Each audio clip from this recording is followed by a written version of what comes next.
नमस्कार दोस्तों, मैं गौरव चौधरी स्वागत करता हूं आप सबका आपके अपने परिवार स्वाध्याय श्री में। आशा करता हूं कि आप लोग स्वस्थ होंगे और घर पर होंगे और अच्छे से पढ़ाई कर रहे होंगे। ठीक है बच्चों, तो अब तक जितना हमने पढ़ लिया वो आप लोगों ने अच्छे से याद कर लिया होगा और नोट्स अच्छे से आप बना रहे होंगे। मैं आशा करता हूँ कि आप लोग ज़रूर नोट्स बना रहे होंगे और नोट्स बनाने आपकी पहली प्राथमिकता होनी चाहिए। अगर कुछ बच्चे ये सोचते हैं कि नोट्स बनाए बिना काम चल जाएगा और बाद में मैं क्लास लेके सब कुछ समझ लूँगा एक दिन में, तो ऐसा नहीं होता। नोट्स अभी से बनाओगे, अभी से आप लोगों के पास इतना टाइम है कि आप लोग अच्छे से उसे कवर कर लोगे। तो प्लीज़ नोट्स बनाइए और हमने जितना पढ़ लिया था हम उससे आगे आज शुरू करते हैं। और जितना मैंने आप लोगों को समझाया है मैंने अपना बेस्ट देने की कोशिश की है और आप लोगों की समझ में भी वो सब कुछ आया होगा, क्योंकि मैंने वो सब कुछ खोल के अच्छी तरह से बताया जितना ज़्यादा से ज़्यादा मैं आपको बता सकता हूँ। तो आज हम शुरू करते हैं। कल हमने पढ़ लिया था करण तत्पुरुष समास। हमारा जो टॉपिक चला हुआ था वो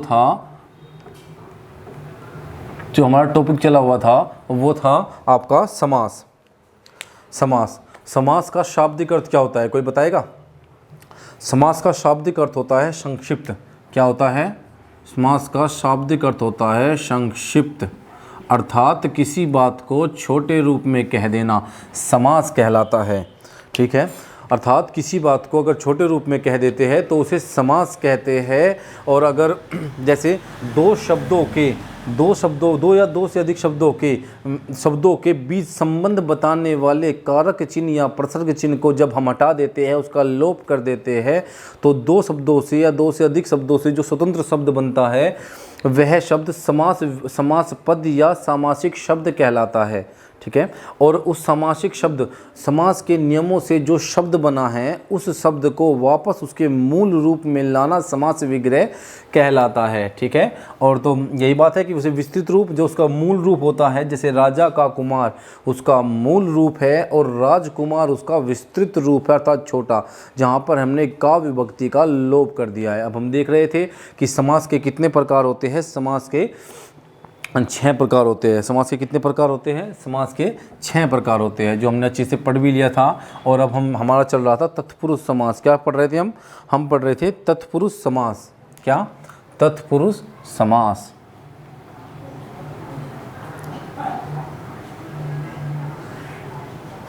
तत्पुरुष समास हमारा जो टॉपिक चला हुआ था वो था आपका तत्पुरुष समास।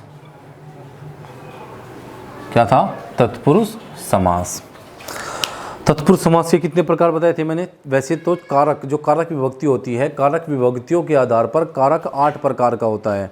कर्ता ने कर्म को करण से, संप्रदान को के लिए, अपदान से अलग होने के अर्थ में, संबंध का की के, रा रे रे ना नी ने, अधिग्रहण में पर और संबोधन हे अरे। ठीक है, लेकिन अगर बात करते हैं हम तत्पुरुष की, तो तत्पुरुष में 6 कारक होते हैं। तत्पुरुष के 6 प्रकार होते हैं, जिसमें आपका मतलब कारक विभक्तियों के आधार पर 6 प्रकार होते हैं, जिसमें कर्ता विभक्ति होती है ने और संबोधन हे अरे। संबोधन का जो विभक्ति होती है हे या अरे। ठीक है, इन सब चीज़ इन दोनों को हम तत्पुरुष समास के अंतर्गत नहीं रखते, क्योंकि तत्पुरुष समास के 6 प्रकार होते हैं। टोटल कारक के 8 होते हैं, तो 2 गए 6 बचे, तो बीच के जितने 6 होते हैं उसमें जो द्वितीय नंबर का होता है, कर्ता ने कर्म को, क्या? कर्म को, कर्ता ने कर्म को, विभक्ति क्या होती है इसकी? को, तो ये द्वितीय तत्पुरुष होता है। क्या होता है?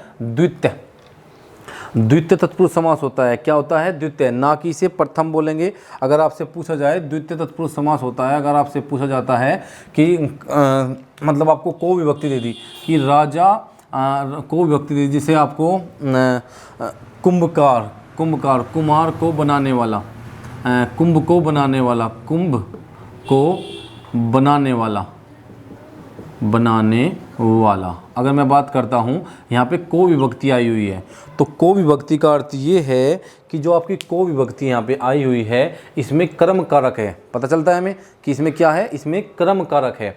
अब कर्म कारक की बात करते हैं हम। कर्म कारक होने के कारण अब इसे आपको ऑप्शन दिया जाएगा कि इसमें कौन सा कारक है या कौन सा समास है, इसमें कौन सा समास है। तो इसमें कर्म समास है, कर्म तत्पुरुष समास है, आपके और अदर इससे आपके जैसे करण तत्पुरुष समास है, संप्रदान है या अपदान है। ये ना देके आपको दे देगा द्वितीय तत्पुरुष समास, तृतीय तत्पुरुष समास, प्रथमा तत्पुरुष समास और चतुर्थ तत्पुरुष समास। तो ये द्वितीय तत्पुरुष समास होगा। ठीक है, मैंने इस बात को आपको अच्छे से पहले भी बताया है। मैं नहीं चाहता कि कोई भी बच्चा जो भी यहाँ से पढ़ रहा है, जो भी मेरे से सब्जेक्ट को पढ़ रहा है हिंदी को, उसे कुछ भी प्रॉब्लम हो। ठीक है, तो ये सब कुछ आपको समझ में आना चाहिए अच्छे से। ऐसा ना हो कि एग्ज़ाम में बैठो और एग्ज़ाम ने थोड़ा सा घुमाया एग्जामिनर ने और तुम लोग घूम गए, है ना। घूमना नहीं है, अच्छे से समझना उसे धीरे से। ठीक है, अब हम बात करते हैं हमारा जो नेक्स्ट जो हमने की लास्ट टाइम क्या था, वो था करण तत्पुरुष। करण क्या था, करण। और करण को मैंने आपको बताया था कि कर्ता ने कर्म को करण से के द्वारा। इसे ज़्यादा डिफाइन में कुछ नहीं करूँगा, मैं भी जानता हूँ समय कीमती है, लेकिन ये समय है इसीलिए मैं ये आपको बता रहा हूँ, वरना मैं भी ऐसे निकल जाता। मैं चाहता हूँ कि धीरे धीरे जो पीछे आपने पढ़ा है उसे रिलेट कर सको, तभी तो आगे जाओगे। अब से के द्वारा मतलब यहाँ पे काम को करने का साधन बताया था मैंने। जैसे राम ने रावण को बाण से मारा, तो साधन क्या है, बाण। या फिर यहाँ जुड़ाव की बात होगी, जैसे शोकग्रस्त, शोक से ग्रस्त मतलब अब तक भी वो ग्रस्त है। ठीक है, और से विभक्ति तो आएगी। ठीक है, अब हम देखते हैं कर्ता ने कर्म को करण से क्या, संप्रदान को के लिए, संप्रदान को के लिए क्या हुआ, संप्रदान। नंबर मैं 3 डाल रहा हूँ इसको, लेकिन आपको क्या करना है, चतुर्थ होगा। ये क्या होगा, ये होगा आपका चतुर्थ तत्पुरुष समास। लेकिन मैं 3 डाल रहा हूँ क्योंकि टोटल 6 प्रकार होते हैं इसके। तो संप्रदान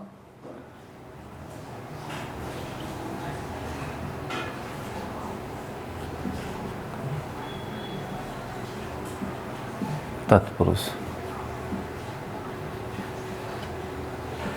संप्रदान तत्पुरुष समास। अब देखिए संप्रदान तत्पुरुष समास, अब इसमें क्या हुआ, इसमें पहले ही दान आया हुआ है, दान अगर याद रखना है इसको। एक अपदान भी आता है लेकिन वो अलग होता है, लेकिन संप्रदान को अगर याद रखना है तो इसमें पहले ही दान आया है। और इसकी विभक्ति क्या होती है, कर्ता ने कर्म को। मैं इसे बार बार इसलिए रिवाइज करता हूँ कि मेरे साथ आप लोग भी बोलो और आप लोगों के भी ये याद हो जाए कि कर्ता ने कर्म को करण से संप्रदान को के लिए, क्या विभक्ति होती है, को के लिए,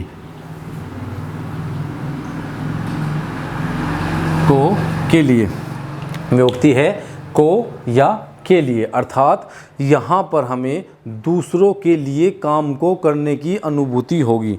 ठीक है, दूसरों के लिए काम को करने की अनुभूति होगी, अर्थात हम किसी दूसरे के लिए काम करेंगे, खुद के लिए नहीं करेंगे इसमें। ठीक है, नोट करिए इस बात को। कुछ पॉइंट होते हैं इसमें जो आपको नोट करने अच्छे से। पॉइंट नंबर 1 लिखिए,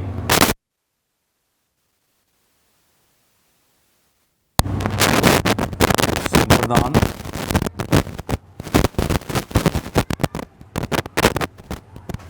संप्रदान तत्पुरुष में किसी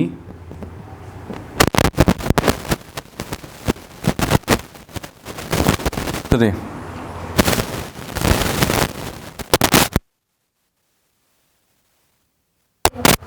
तो संप्रदान तत्पुरुष में किसी दूसरे के लिए, संप्रदान तत्पुरुष के लिए काम को करने की, काम को करने की अनुभूति होगी, अनुभूति होगी। अर्थात जो हम काम करेंगे वो श्रम के लिए करने के लिए करने के। ठीक है, एग्जाम्पल जब मैं इसमें बताऊंगा तो अच्छे से और क्लियर हो जाएगा। मैंने क्या कहा है कि संप्रदान तत्पुरुष समास की जो व्यक्ति होती है वो को के लिए, अर्थात को व्यक्ति होती है लेकिन के लिए। एक था कर्ता ने कर्म को वहाँ भी विभक्ति को थी, लेकिन वहाँ दूसरे के लिए काम करने की अनुभूति नहीं होती थी। जैसे वन गमन, वन के लिए वन को गमन, क्या होगा, वन को गमन, क्या हुआ, वन को गमन। जैसे था कुंभकार, कुंभ को बनाने वाला, लेकिन दूसरे के लिए काम करने की अनुभूति नहीं होगी। लेकिन जैसे ये एग्जाम्पल होंगे आप लोग दोनों में फ़र्क समझ जाओगे। यहाँ पे के लिए इसलिए ही रखा गया है ये कि दूसरे के लिए काम करने की अनुभूति हो, किसी दूसरे के लिए, दूसरे के लिए, ठीक है, को के लिए। जैसे एग्जाम्पल होंगे इसके, कुछ एग्जाम्पल इसके, कुछ एग्जाम्पल हो गए विद्यालय, क्या है, विद्यालय,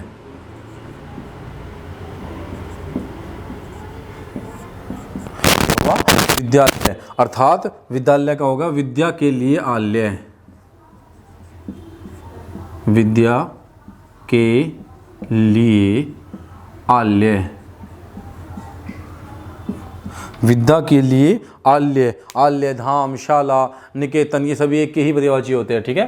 तो विद्यालय, विद्यालय का जब इसको समास विग्रह करेंगे तो क्या होगा, विद्या के लिए आल्य, क्या होगा, विद्या के लिए आल्य। कुछ और देखते हैं,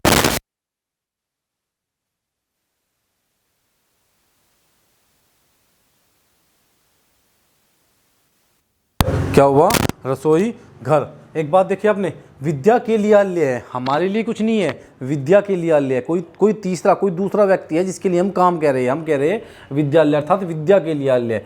रसोई घर,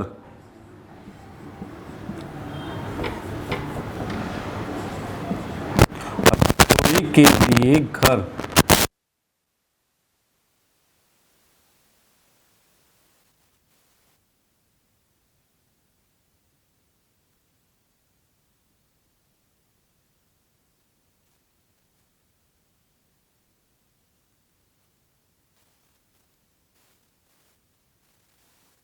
क्या हुआ, रसोई के लिए घर, मतलब जो है वो रसोई के लिए है, हमारे लिए नहीं है।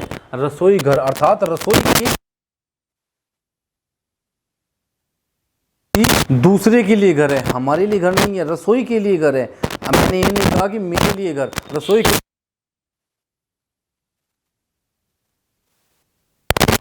रसोई के लिए घर, ठीक है। कुछ एग्जांपल देखते हैं, हथकड़ी, हथकड़ी, क्या हुआ, हथकड़ी अर्थात हाथ के लिए कड़ी, क्या हुआ, हाथ के लिए कड़ी, हाथ के लिए कड़ी,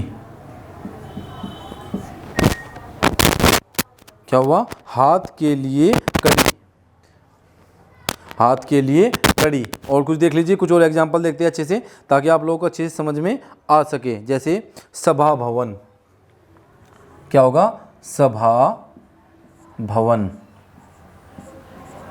अर्थात सभा के लिए भवन, सभा के लिए भवन, क्या हुआ, सभा, क्या हुआ, सभा के लिए भवन। देखिए किसी को भी पढ़ लीजिए आप, जैसे विद्यालय, विद्यालय का जैसे ही हमने समास विग्रह किया, अब हमें शब्द दिया एक विद्यालय और हमसे पूछ लिया कि इसमें कौन सा समास है, तो हमने इसका समास विग्रह करना होगा। और समास विग्रह क्या होगा, विद्या के लिए आल्य अर्थात विद्या के लिए आल्य, हमारे लिए नहीं, सब कुछ विद्या के लिए ही है। तो अब विद्या होगी तो दूसरे के लिए काम करने की अनुभूति हमें स्वयं महसूस होती है। अब देखते हैं रसोई के लिए घर अर्थात रसोई के लिए घर, रसोई घर। हाथ कड़ी, हाथ के लिए कड़ी है, हमारे लिए कुछ नहीं है, ठीक है। सभा भवन, सभा के लिए भवन है, हमारे लिए नहीं है, सभा के लिए भवन है, ठीक है। तो इस बात को देखिए, किसी दूसरे के लिए काम करने की हमें अनुभूति होती है तो वहाँ पे क्या होता है, संप्रदान तत्पुरुष समास होता है। क्या होता है, संप्रदान तत्पुरुष समास। देखते हैं डाक गाड़ी, डाक गाड़ी,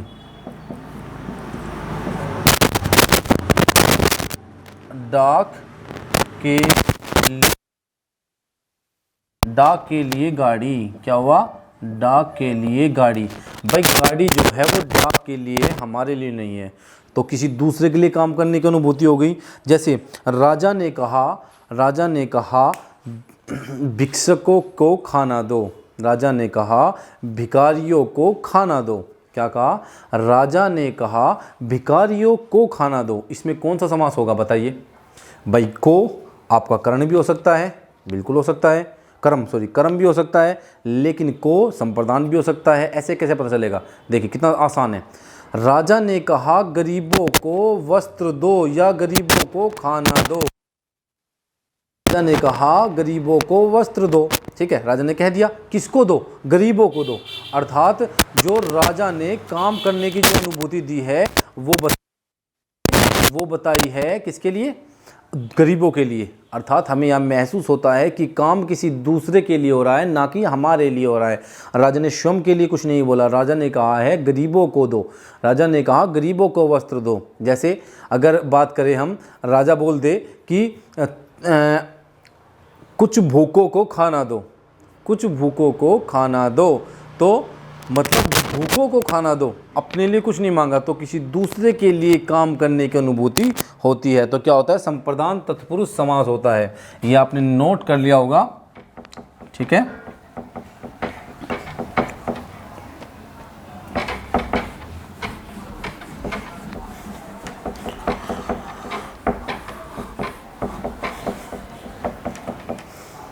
क्या कर, ये आपने नोट कर लिया होगा अच्छे से। अब हम देख अपमान तत्पुरुष समास।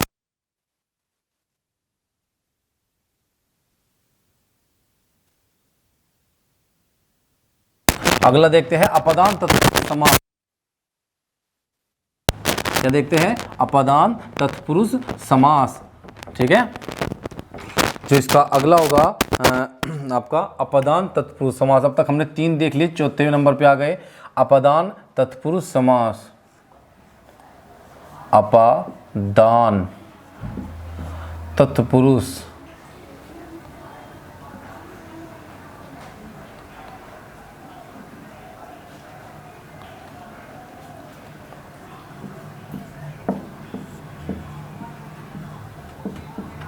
क्या हुआ?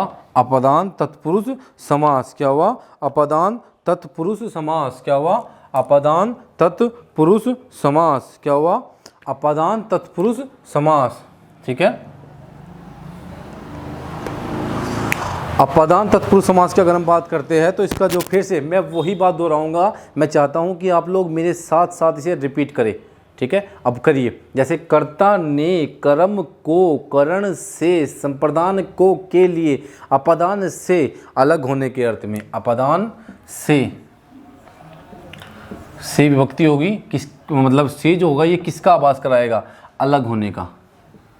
क्या होगा? अलग होने के अर्थ में। क्या होगा? अलग होने के अर्थ में, ठीक है। अपदान तत्पुरुष समास की अगर बात करते हैं तो अपदान तत्पुरुष समास में जो से विभक्ति होती है वो हमें आभास कराती है कि हम अलग होने का आभास होगा। हमें यहाँ पे लिखिए, ये ट्रिक मान लीजिए या कुछ ही मान लीजिए, इसमें कुछ पॉइंट होते हैं जो आपको इसे पहचानने में मदद करते हैं। क्या होता है? यहाँ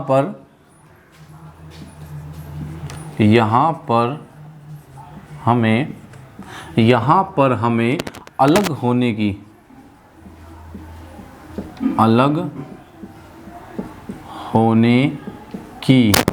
अनुभूति होगी। क्या होगी? अनुभूति होगी। यहाँ पर हमें अलग होने की अनुभूति होगी। जैसे हम घर से अलग हो गए, जैसे मैं स्कूल जा रहा हूँ, मैं विद्यालय जा रहा हूँ, मैं घर से विद्यालय जा रहा हूँ। क्या हुआ? मैं घर से विद्यालय जा रहा हूँ। एक मिनट बच्चों,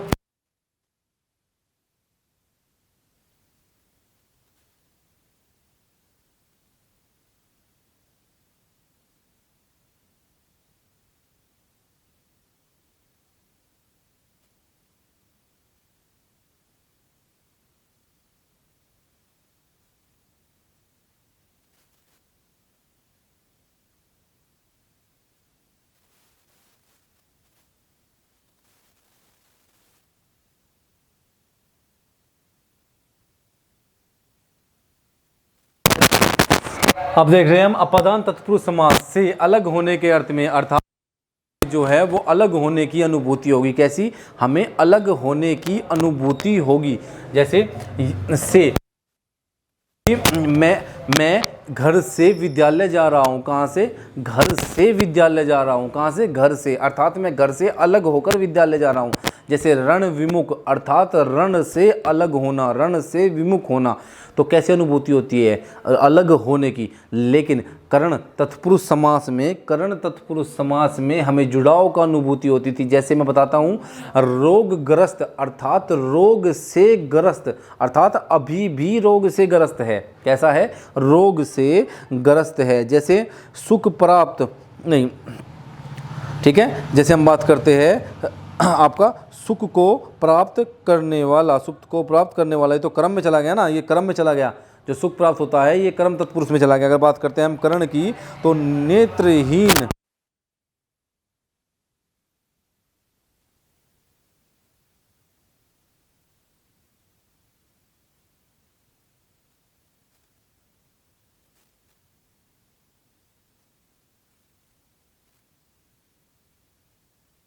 करते हैं अपदान तत्पुरुष समास की, से अलग होने के अर्थ में।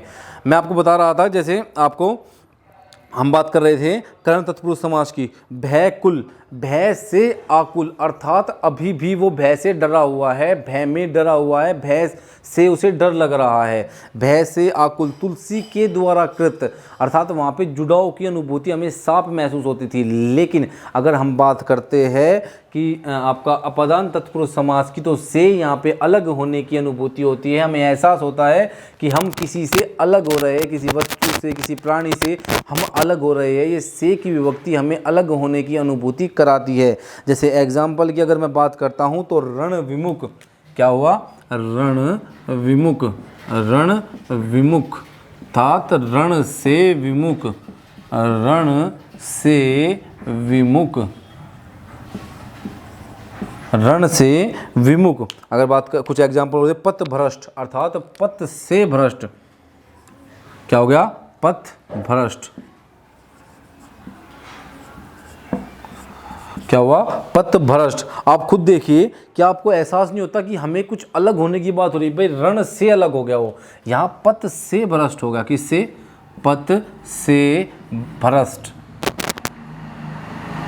ठीक है, हमारी से विभक्ति भी आ रही है, लेकिन से विभक्ति आने के बाद भी हमें एहसास होता है कि जो है ये से, ये हमें अलग होने का एहसास करा रहा है। कैसा? अलग होने का एहसास करा रहा है। जैसे पथ से भ्रष्ट, अर्थात पथ से वो अलग हो गया, पथ से भ्रष्ट हो गया। कैसा? पथ से भ्रष्ट हो गया, अलग हो गया। ठीक है, एग्जाम्पल देखते हैं कुछ और अपदान तत्पुरुष समास के हमें एग्जाम्पल देखने हैं। अगर बात करें धनहीन, क्या हुआ? धनहीन, अर्थात धन से हीन। क्या हुआ? धन से हीन, धनहीन, अर्थात धन से हीन। देखिए धन से हीन अर्थात धन से अलग हो रहा है ना। अनुभूति, हमारा जो मन है वो उस शब्द को पढ़ने के बाद जब उसका समास विग्रह कर देंगे तो हमें खुद भी खुद एक एहसास होगा कि हाँ यार कुछ तो अलग हो रहा है, तो अलग होने की अनुभूति हो जाती है। ठीक है, अगर बात करते हैं ग्रामगत, ग्राम से गत, अगर बात करते हैं ग्रामगत हो गया आपका देश निकाला। सॉरी बच्चों, देश निकाला। क्या हुआ? देश निकाला। भाई किसी को देश से निकाल दिया, बोला कि जा तू जब देश से निकाल दिया तेरा हमारे यहाँ पे कोई काम नहीं। कुछ कह देते हैं ना कि भाई इसे मैं उससे गांव से बाहर निकाल दो, ये बेकार है, ये किसी काम का नहीं है, ये गांव को ख़राब कर देगा। कैसे बोलते हैं ना, बोलते थे कि इसे गांव से, पंचायत ने बोल दिया कि इसे गांव से बाहर निकाल दो, इसे अलग कर दो सबसे। तो वहाँ पे क्या, गांव से अलग करने की अर्थात दूर जाने की अनुभूति हमें स्वयं होती है कि वो आदमी गांव से अलग हो रहा है। तो क्या होगा? देश निकाला, अर्थात देश से निकाला। क्या होगा? देश निकाला, अर्थात देश से निकाला। अब बात करते हैं अन्नहीन, अर्थात अन्न से हीन। क्या हुआ? क्या हुआ? अन्नहीन, अर्थात अन्न से हीन, अन्न से हीन। क्या हुआ? अन्नहीन, अर्थात अन्न से हीन। तो देखा यहाँ पर हमें किस चीज़ की अनुभूति होती है, यहाँ पर हमें अनुभूति होती है कि जो से है वो हमें अनुभूति कराता है अलग होने की। जैसे पेड़ से पत्ता गिर गया, पेड़ से पत्ता गिर गया अर्थात पेड़ से पत्ता अलग हो गया, तो वहाँ करण तत्पुरुष नहीं होगा, वहाँ पे क्या होगा, वहाँ पे अपदान तत्पुरुष होगा। जैसे हिमालय से गंगा निकलती है, आपसे पूछ लिया जाएगा कि हिमालय से गंगा निकलती है, इसमें कौन सा समास है, तो इसमें अपदान तत्पुरुष समास है। देखिए हिमालय से गंगा अलग होती है अर्थात हिमालय से अलग हो रही है, हिमालय से गंगा निकलती है तो हिमालय को छोड़कर आगे निकल गई ना, अलग हो गई ना। तो ये सब कुछ हमें एहसास कराते हैं। जब हम इनका समास विग्रह करते हैं तो हमें एहसास होता है कि अलग होने की अनुभूति हमें स्पष्ट रूप से हो जाती है। क्या हो गया, ठीक है। अब हम देखते हैं संबंध तत्पुरुष समास। अब तक जो हम पढ़ रहे थे वो हमारा कंप्लीट हो गया ना। हम देख रहे हैं संबंध तत्पुरुष समास पे हम आ गए। यहाँ तक आपने अच्छे से समझ लिया होगा और मैंने आपको अच्छे से समझा भी दिया है। मैंने किसी भी एग्जाम्पल को पूरा आपको अच्छी तरह समझाने की कोशिश की है। क्या की है, अच्छी तरह समझाने की कोशिश की है और अच्छी तरह खोल के भी बताया है। तो अब कहाँ पे आ गए हम आ गए संबंध तत्पुरुष समास में। क्या, संबंध तत्पुरुष समास में। संबंध तत्पुरुष, संबंध तत्पुरुष समास। क्या हुआ, संबंध तत्पुरुष समास। कर्ता ने कर्म को करण से, संप्रदान को के लिए, अपदान से अलग होने के अर्थ में, अपदान से अलग होने के अर्थ में संबंध का, की, के और नानी ने। क्या होगी इसकी विभक्ति, संबंध का, की, के, ठीक है, का, की, के, ना, नी और ने, ये इसकी विभक्ति होगी। सबसे आसान होता है, सबसे आसान, क्योंकि इसकी विभक्ति किसी भी अन्य समास से मिलती नहीं है। ये नॉर्मल होती है, ऐसे ही नॉर्मली समझ में आती है। अलग होती है सबसे, किसी जैसे आपके करण की और अपदान की सेम थी, ठीक है, भाव का अंतर था, लेकिन यहाँ पे ये विभक्ति ही अलग होती है, किसी से मैच नहीं होगी। जैसे भूदान, भूदान अर्थात भू का दान। क्या होगा, भू का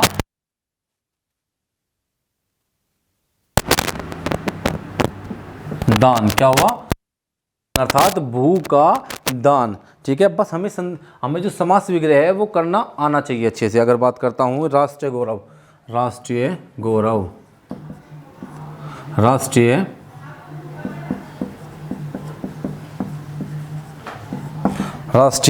गौरव। क्या होगा, राष्ट्रीय गौरव,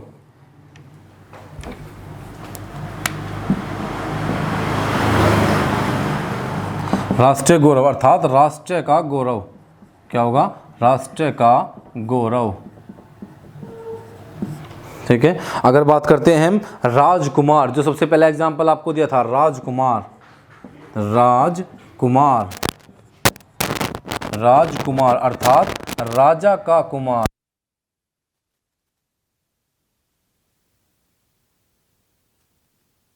राजा का कुमार, राजकुमार राजा का कुमार। कार्यकर्ता अर्थात कार्य का कर्ता,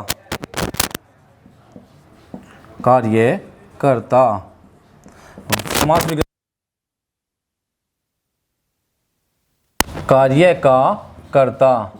क्या हो गया, कार्यकर्ता अर्थात कार्य का कर्ता। आप खुद देख लीजिए, बहुत आसान होते हैं। संबंध तत्पुरुष समास सबसे आसान होती है, इसकी विभक्ति किसी अन्य से मैच नहीं होती, ठीक है। अगर बात करते हैं हम, अगर पराधीन, परा के अधीन, पराधीन, पराधीन अर्थात परा के अधीन, अर्थात किसी दूसरे के अधीन है हम। क्या है, अधीन, किसी दूसरे के अधीन है, ठीक है।